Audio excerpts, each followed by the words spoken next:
Governor Abbott left it up to the legislature to figure out how to give Texans relief on their property taxes. The House of Representatives reconvenes on Wednesday right after the holiday. The question is, will the House embrace the Senate on property taxes this go around? Our next guest is one of the best sourced reporters at the Capitol.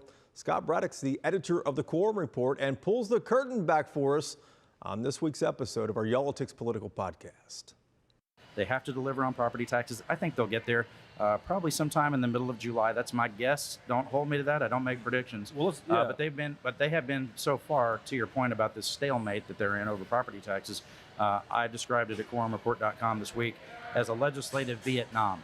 They've made this promise to win on this, but there's no path to getting out of it. Here we are on a holiday weekend. The House is about to pass its plan, and then the House reconvenes on Wednesday the 5th. What's going to happen? Is the House going to consider and entertain the Senate plan this time, or are we just going to be stuck in this Vietnam for a decade? Well, it's the right question. On the surface, it seems like they're not on track to see eye to eye again.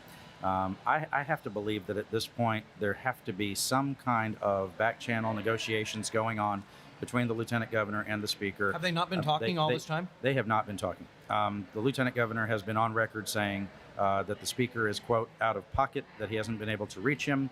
I don't know if we could scroll through the speaker's phone right now and see, how many missed calls from Dan Patrick that there are. I don't know how many there would be. I would guess it's not actually that many, maybe not any. Yeah. But look, Patrick's been litigating this in the media.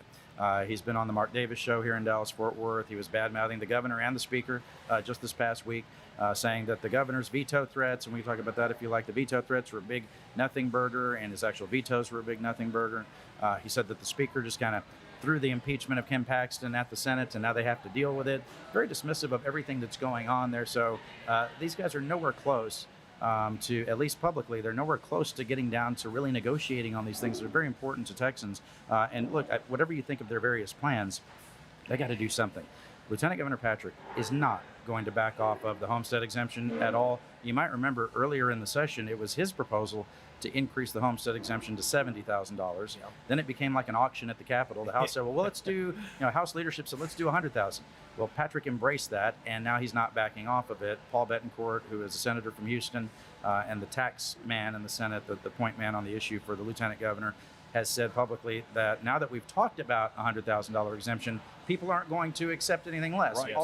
Although I think that that's bogus, and here's why. I'm not going to accept anything less, Scott. Yeah. Here's why. Do you remember that a tax swap was debated in 2019 to increase sales taxes to buy down property taxes? I do remember that.